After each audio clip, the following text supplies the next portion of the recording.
only class that requires group reviews is the 205. So you're gonna have to repeat. I don't actually test on that. Well, you're gonna have to repeat the whole class anyway, because I don't remember what the start test is. Oh no. Oh, come on. That's all I need. Okay, well, kind of, You'll figure it out. It's not that hard. I don't remember like how to translate argument into the capitals and lowercases. Oh no. And there's symbols to say. Uh-huh. Yeah. Oh, you've got some catching up to do. All right. Today we're going to do book 13. Friday we'll do the readings associated with book 13. Monday will be a student-led discussion of book 13. Wednesday, a week from today, will be a wrap-up discussion. Yeah, and papers are supposed to be handed in then. On Wednesday? Yes. Then on Friday, the exam session, we need to say something about our papers, and that's Friday at 5. However, I discovered we cannot meet aromas because they are only open for lunch this time. Thank you, pandemic, for removing one more thing. So between now and then, we will have to pick an alternative eating location where we can assemble and discuss our findings. I'll accept nominations. I mean, I assume we don't want to go to the student cafeteria. All the places I don't think are very good. I mean, we could do Panera. I mean, that's not all that different from Aromas, and it's not. I mean, the big advantage of Panera is we can just all walk there, and it's very convenient. There's a place called Indulge. Yeah, Indulge. I've seen that. Where is that? In like the old town shopping mall area, like 5 minutes down the road. I don't know, it's by the main street. Yeah. Huh. I'll be in northern Florida.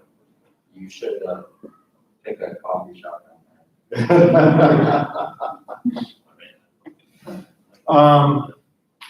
Here, let me Google Indulge and see if I can find it. Because I've heard of it before. Funny enough, they're right next to Oh, okay, yeah, it's in Old Town Hilton. Yeah, okay, yeah, that's a fun place. Do they have enough seating for us? Oh, look, yeah, this is, well, it's mainly open for lunch, but I've eaten there. They have a food truck out front. I bet they're open on Fridays later. No? Huh. All right, that's looking like a lunch place. But there is another place in this little Hilton area that is open Friday evenings. I know, I've eaten there. I don't know. If we cannot think of a better place between now and next Wednesday, we will announce Panera. And the quest for the ideal dinner place continues. That's nothing. That's all right. So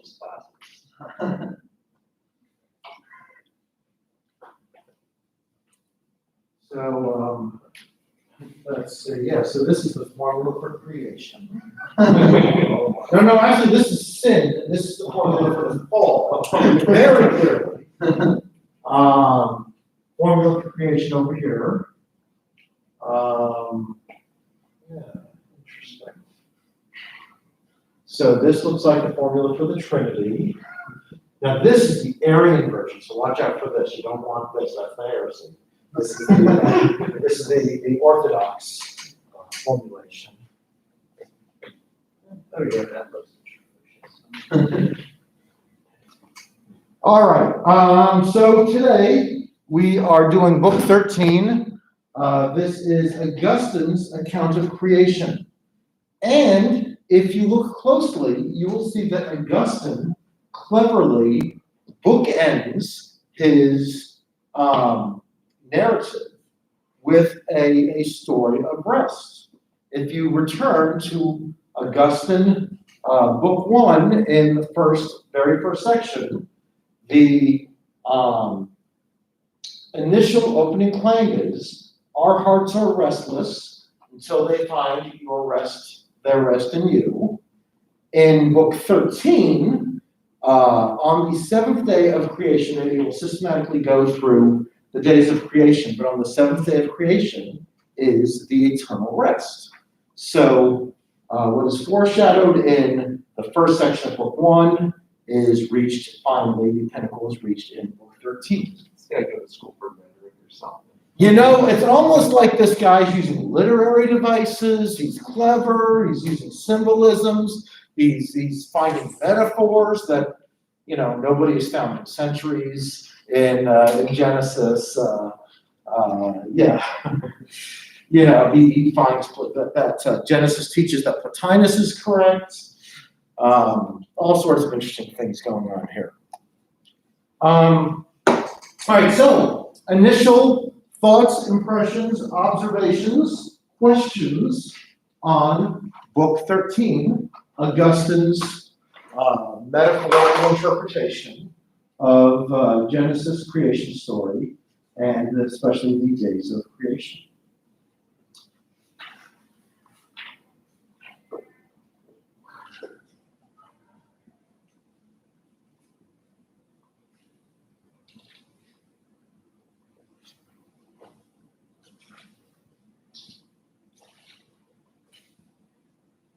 So I kind of noticed it kind of went back and forth between just kind of like general discussion, but also like going back to like kind of going in the order of Genesis. Mm-hmm.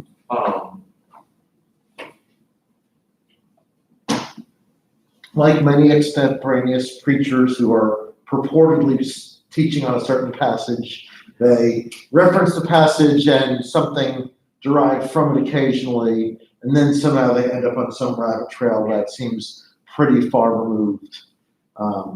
This is why many in the Reformed tradition are very into exegetical teaching, and they don't like this topical stuff. Basically just talking about my one-on-one. There you go. Dare I ask who you have for one-on-one? Father Michael. Okay. Say nothing further. This is on YouTube for all propriety. Although I checked, as far as I know, nobody's watching. So if there's a video on YouTube and nobody watches it, is it really? I'm sorry, that's my empiricism lecture. That's good John Locke speaking. Yeah, it's still zero. I guess I'll throw something out there that he seemed to spend some time at the beginning of the book deciphering why the very first few verses of Genesis says God's basically just the Holy Spirit was above the waters, Yes. and why the whole Trinity wasn't there. And I've never thought about that when I read Genesis. I think I've thought about Genesis a lot. And he was just like, other two are missing, no. And I didn't understand why he wasn't like the metaphor for everything. So there's an interesting theme in book 13 where he gets into the details of the Trinity for quite a bit of time. And he talks about the Trinity, Father, Son, Holy Spirit, as being. Father is being itself. The Son is knowledge or intelligence.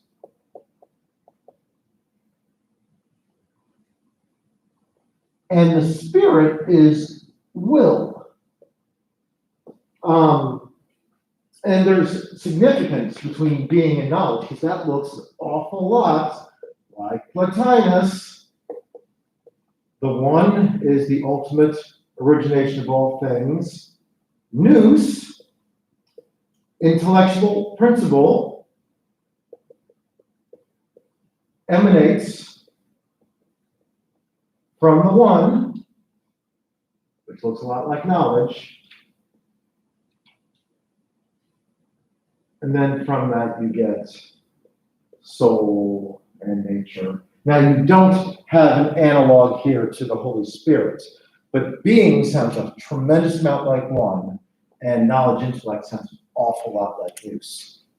So again, whenever possible, Augustine seems to default either self-consciously, or perhaps he's just read too much Plotinus and he just subconsciously fills in the blanks with Plotinus. So that would be why the Holy Spirit is there at creation, because the moment of creation would be carrying out the will of God. And and this would not be a temporal ordering, but a logical ordering. Because if you make this a temporal relationship, then you've got the Father existing before the Son, and that's like, then you're into the Arian heresy. So we don't want that. At the very least, at the very least, Augustine would definitely not want that.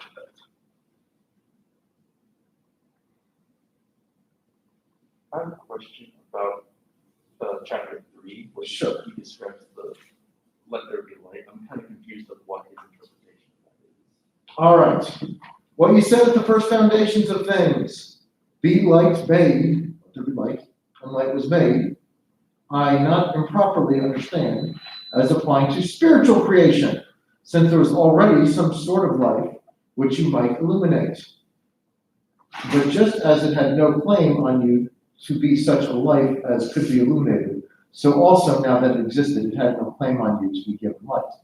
Nor would its formlessness be pleased to you unless it were made light, not by merely existing, but by beholding the light, giving light to it. Wow, that's a healing mouthful, isn't it?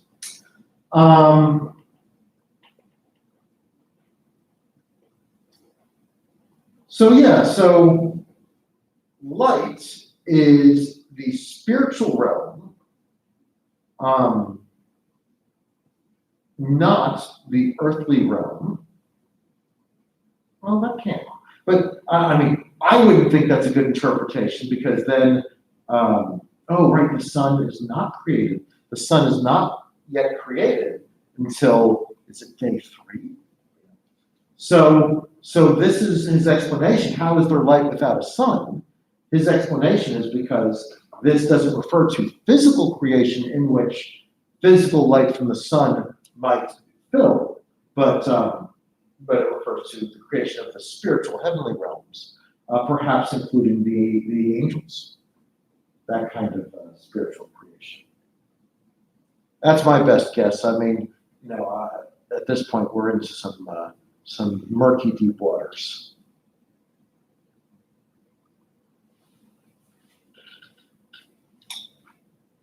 I will say, if you look back on chapter 2, the second paragraph, we do see this.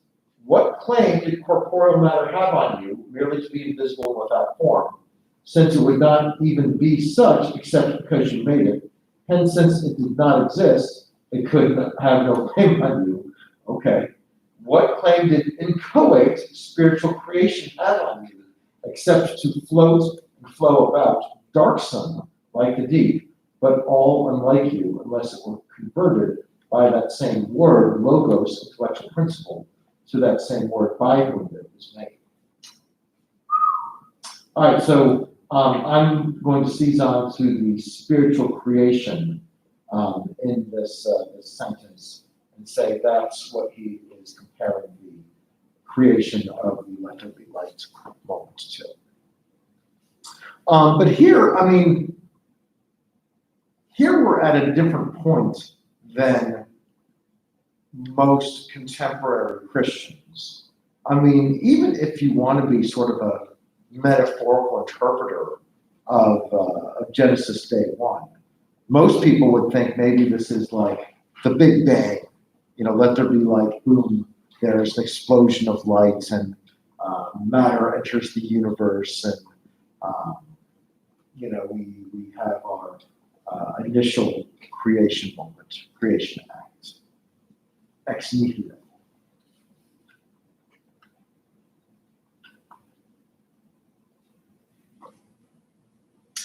If you look in chapter 5, you can see some introduction to the Trinity. We're going to see a lot of Trinitarian stuff in our interpretation, where again in chapter 5 we have the Father introduced as wisdom, or the beginning of wisdom.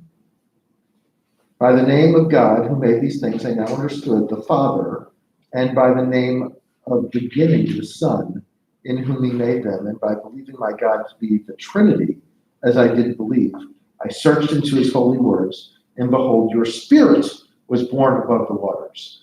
Behold, the Trinity, my God, Father and Son and Spirit, creator of all creation. John? If you look in chapter 8, we have a discussion of the fall, both the fall of humanity and the fall of now demonic angels. The angel fell away, man's soul fell away. They pointed out the abyss of all spiritual creation with its darksome depths, unless you had said from the beginning, be light made, and light was made. And every obedient intelligence in your heavenly city had cleaved to you and found rest in your spirit, which is born unchangeably over every changeable thing. Otherwise, even the heaven of heavens would be a darksome deep within itself. Now it is light in the Lord, because of day one, for it to be light. So yeah, we're still kind of hammering away that first day. Have I told you the medieval myth about angels? And I don't think it was in its full development in Augustine's day. But the medieval story about angels is something like this. One of the foundational things about angels is they are incapable of discursive reason.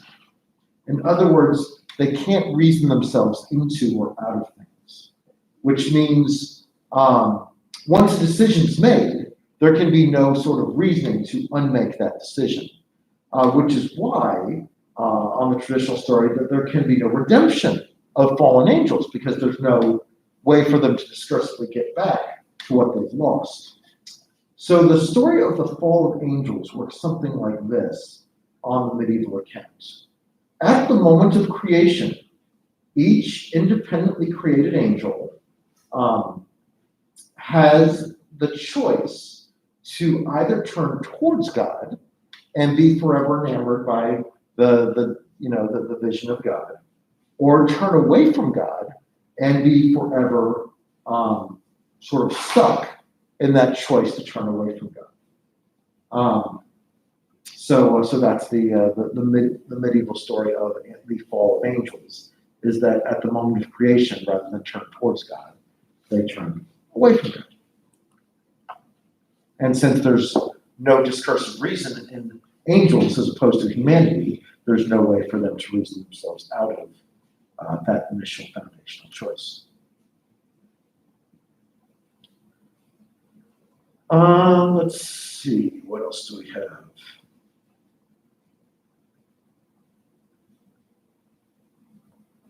Were there other specific questions or observations, or shall we sort of try to push through each of these individual days of creation? I just wanted to bring up chapter 12 and 13, where he seems to shift the conversation to Christ. Sure. I was kind of interested how that I don't know if that was just kind of a tangent that came from the Trinity topic, or if it. Yeah, I think it is part of that ongoing return to the Trinity. I suppose this fits in with, again, the whole story arc here.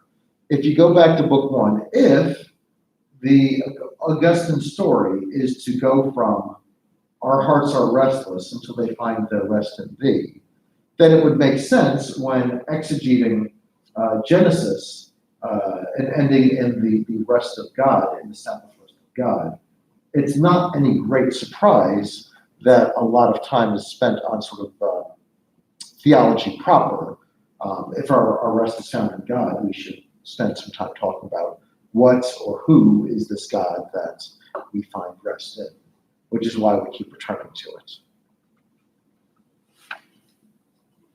And there's lots of people who find hints of the Trinity very early on in Genesis. The passage that comes to mind most quickly is the "Let us make man in our own image."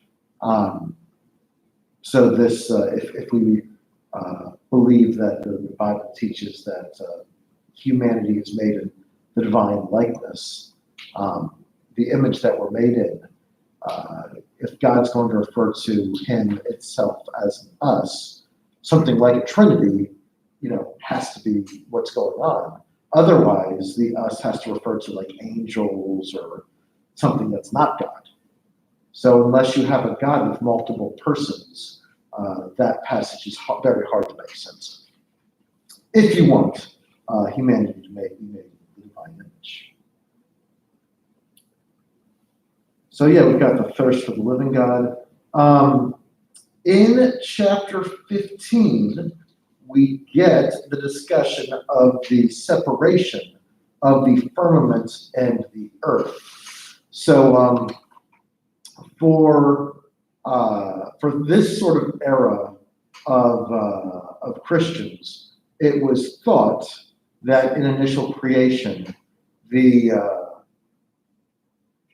there was something called the firmament around the earth, which was kind of a layer of, think of it as like a physical atmosphere, not a more solid version of the atmosphere. Instead of gas surrounding the earth, it was like a liquid shield or something firm like that. Many interpreters like to think that this is the liquid where the water for the universal flood in the Noah story comes from.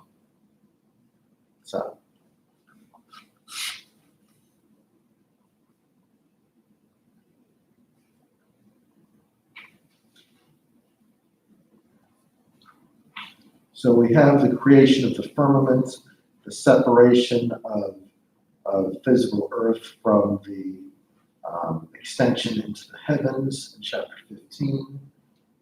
In chapter 16, we have the light and the enlightened.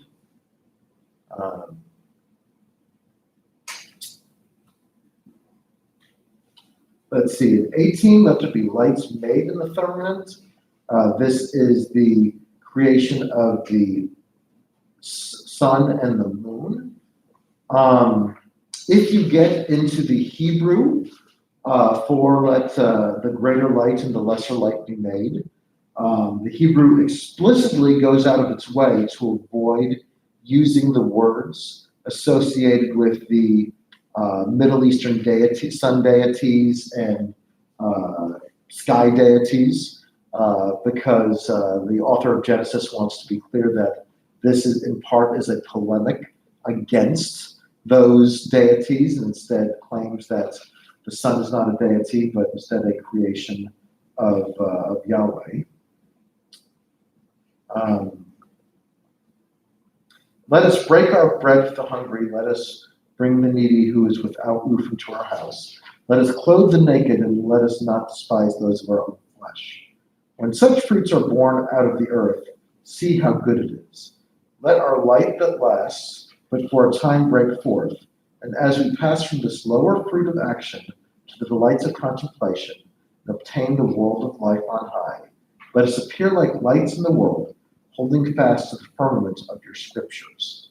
So he goes from the discussion of the creation of light in the heavens to a creation of the most practical moral commands. Let us feed the hungry, serve the needy, clothe the naked, take care of our family, our own flesh. And that these are the lights of good works. And he discusses the difference between the ascent of the soul from the lower works to higher works. Earthly good deeds are lesser to the goods of contemplation of all ultimate truth.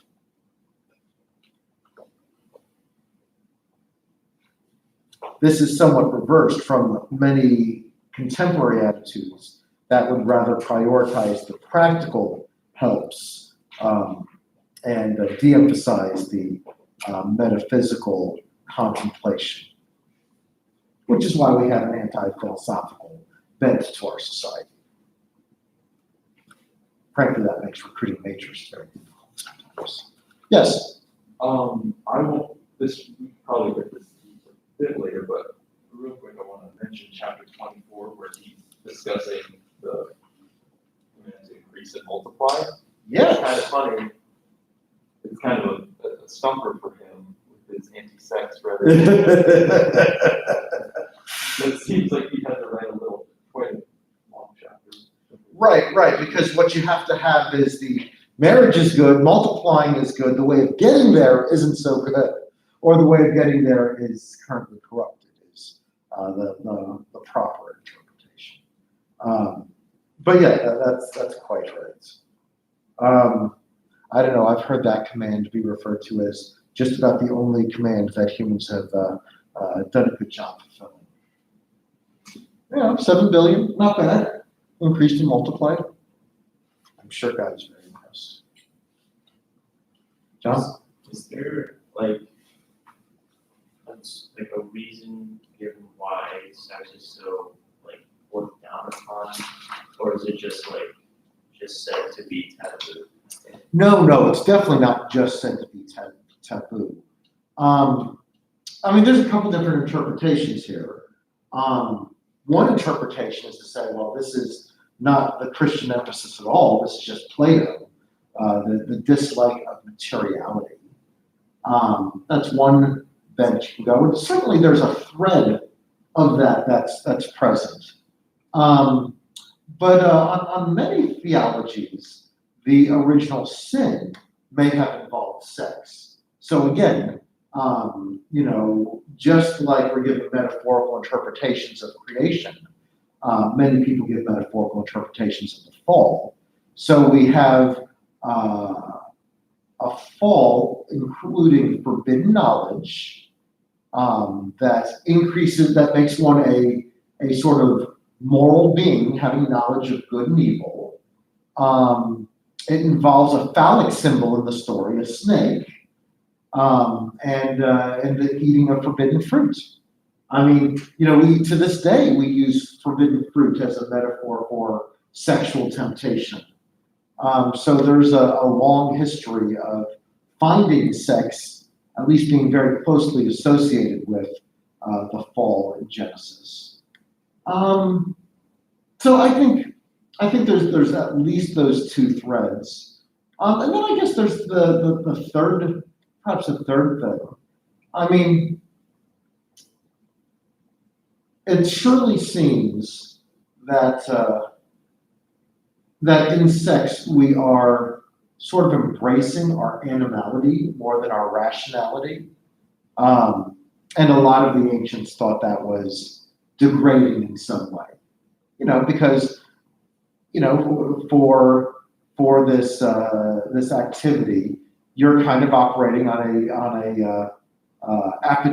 level of appetite and sense, not all that different from a barnyard animal. And so if you think the greatest things in the world are contemplation, to use one's rational mind, sex does seem to be the thing that deeply clouds our rationality. So I think that definitely, I keep bringing this up because I find it so funny, but just the Augustine view on eating. yes. No, that's right. I mean, the ancients considered temperance in regards to food and temperance in regards to sex to be kind of the same virtue, a related virtue, because they're both about how our rationality shapes or fails to shape how we carry out our physical bodily blunt urges of different kinds. So, and one, you literally need to survive. But if you really just, look, if you really just enjoy food and just get into it, there's a way, if you take a step back and look how some people do it, some people are just kind of an animal. They can just go at it without manners, and it makes us look, again, it can be degrading if you go about it a certain way. But if there's anything that sort of drives us out of our mind, hang around people that are hungry long enough, and you will see some people act very irrationally and very, in ways that don't look very refined or dignified. This is one of the reasons why fasting in some religious communities is such a big deal. It's a way of showing that you've mastered your appetites and brought them under control of reason. So there's a reason you go back to food very quickly. And here, if you want to get really sort of Freudian, this might be the reason why historically you see images of too many fat monks. So this is somebody who's denied their sexual urges. So to make up for it, they indulge their appetite for their gluttonous urges. So that's definitely an image that's out there. I don't know historically how fair that is. I do know Thomas Aquinas did eventually become rather portly. I blame that less on him indulging his physical appetites and more on him being sedentary while focusing on the mind a little too much and the body not quite enough. But it is said that at one of the important conferences or meetings that they cut like a spot out of the table to make room for his girth. Speaking as a guy who's a huge fan of Aquinas, huge fan of Aquinas, that's not my proudest nugget of medieval knowledge. I guess one interesting thing that I learned, because I wrote my paper on the subject, was Augustine's, I don't know if anybody had this idea before him, but his view of pre-fall, sexuality, he still felt that they would have sex before the fall, but that they would have, total control over their sexual organs, which is just really interesting to me. And so then, post-fall, it became a marker of concupiscence or sinfulness, and that's kind of what I argue in my paper is that's very harmful because basically his main approach to human sinfulness and fallenness was sex. That was the marker of it. Well, and that's to be blunt, that's the resounding echo of the fundamentalists this very day, where they define, at least certain groups seem to define their spirituality in terms of their sexuality or lack of indulging it. And, they don't give a damn about anything else, it seems. That being said, surely, every functioning society has sex rules because, you can't afford to have, if your whole society is dying of syphilis or you've got generations of children without stable two-parent households to raise them. This is very bad for your society. So, it's not like there's anything weird with having sex rules, but preoccupation with that above all other things and filtering your interpretation of all things through that's where it gets really, imbalanced.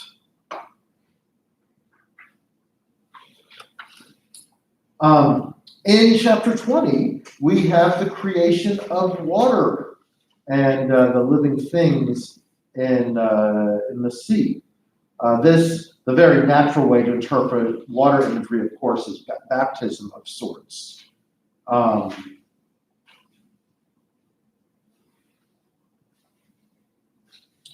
If you look towards the end of chapter 20, in the last paragraph, it says things like this. The waters have brought forth these things, but it is in your word the needs of people alienated from your eternal truth have brought them forth, but in your gospel. For these waters have cast them forth, of which waters of bitter disease was the cause whereby these things came forth in your word. Okay. All things are beautiful because you made them, but you who made all things are inexpressibly more beautiful. If Adam had not fallen away from you, from his reign there would have flowed that salt seawater, the human race, so deeply active, so swelling in storms, and so restlessly flowing. Then there would have been no need for your dispensers to work corporeally and sensibly amid many waters, and thus produce mystical deeds and words. For now, the creeping things and flying animals seem to me to be such. Then we have discussion of the living soul. The creation of humanity, making humanity in God's image. So if you look in chapter 22, in the second full paragraph, be reformed in the newness of your mind, that you may prove for yourselves what is the will of God, what is the good and acceptable and the perfect thing.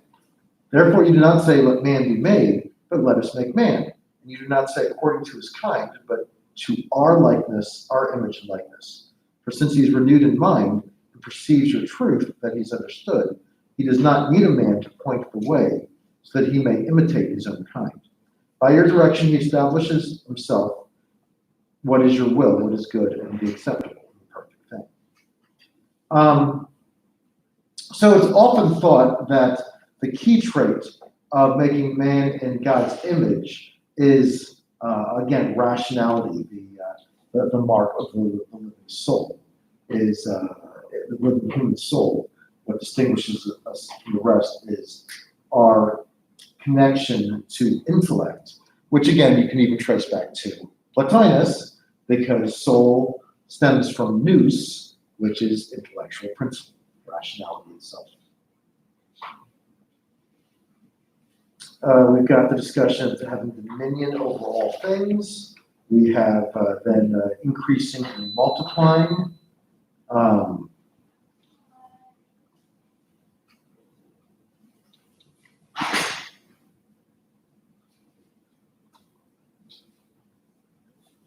Where do we want to get? We've got 10 minutes.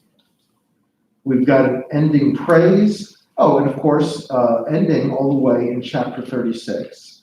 We end on the Sabbath.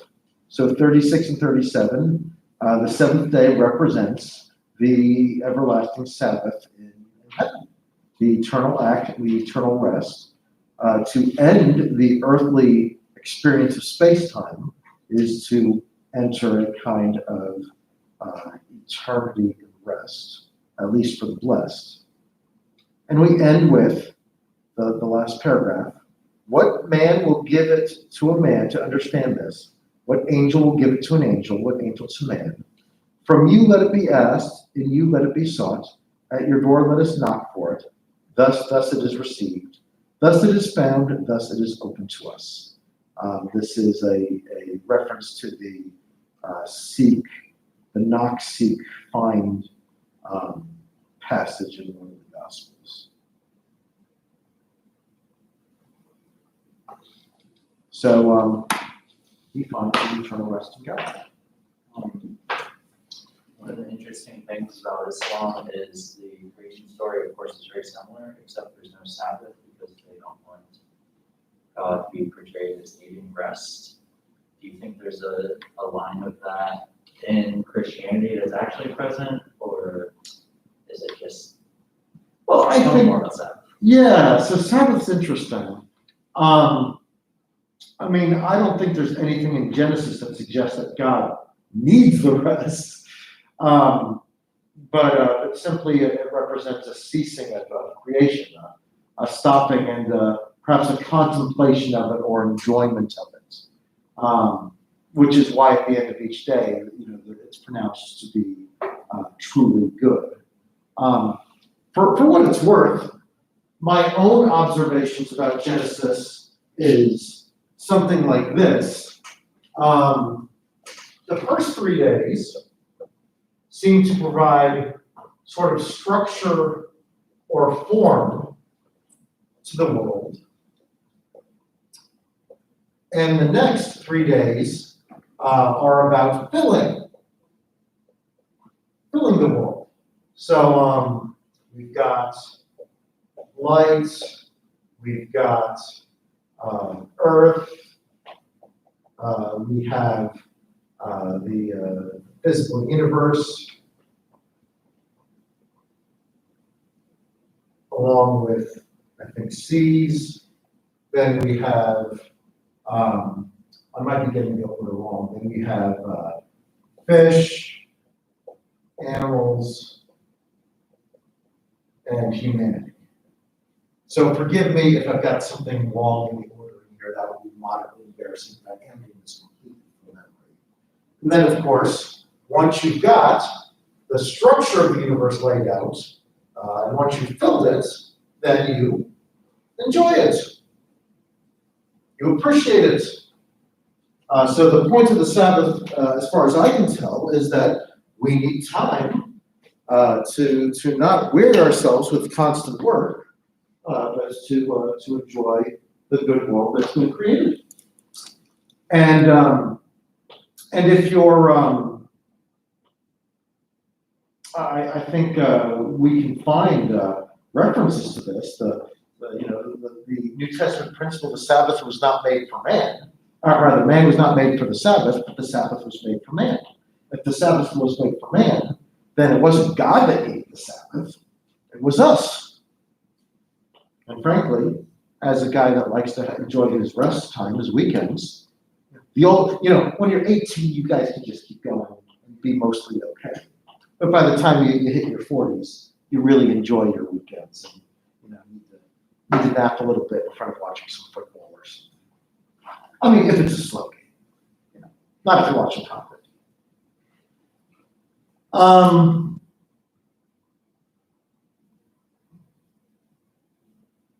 I don't know. Those are my profound thoughts on the matter. I always found it interesting in Genesis, the separation of the sea and the land for the creatures of the sea and the creatures of the land.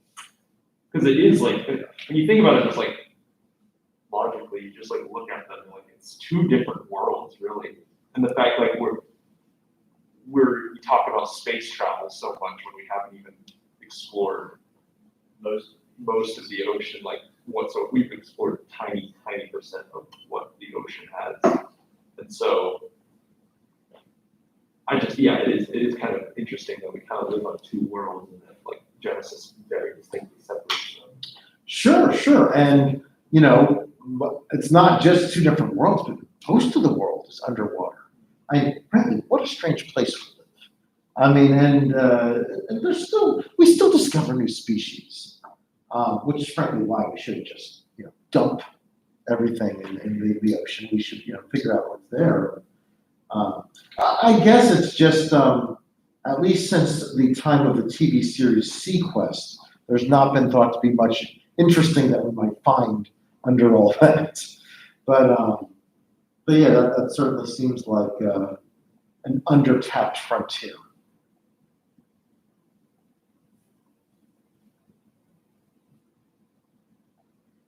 I don't know. So there we have it. Now I feel like I need to go back and meditate on Genesis and make sure I haven't committed serious heresy.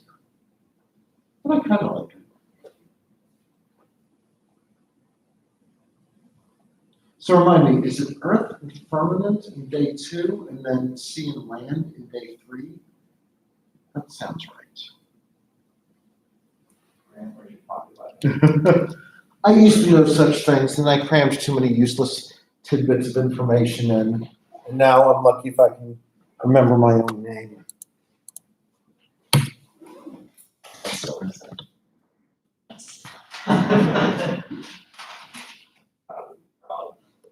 All right, there we are. Yeah, all right, my memory's pretty good. Atmosphere versus firmament in day 2, the dry ground, distinguished from the sea in day 3.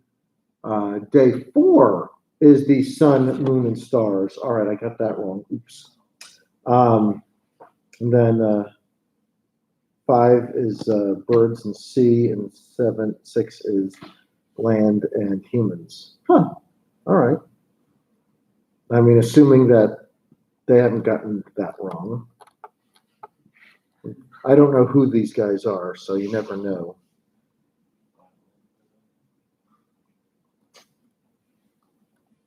Now, I think, well, yeah, all right. So I may have misordered things a little bit up there. But in any case, in the first couple of days, you see sort of ordering of things in the universe, and in the last couple days, you see the filling of them, with the sort of crowning achievement being humanity. You do get into some real trouble when you try to put these things into literal temporal orders. By the way, the current obsession with chronologies and chronological orders, that's definitely not where the Hebrews would have been. So it's very easy to look at these as sort of a logical ordering of events in creation, not the temporal ordering. Because obviously, well, I don't know. Here, I'm not a good Darwinian. Did fish evolve before animals? That actually sounds right. All right. So, yeah, there's at least with broad strokes, this looks broadly plausible. I think there's probably minutia that where it doesn't work out very well. Any concluding profound thoughts, gentlemen?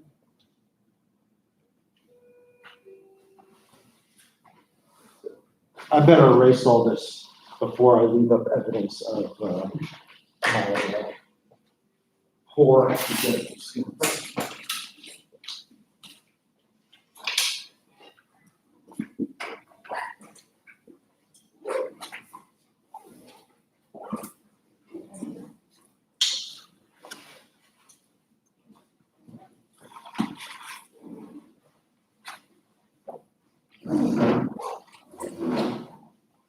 Oh, if you haven't filled out your IDEAs, what do you have until next week? Today the last day? Friday the last day? Anyway, those of you who are actually attending class,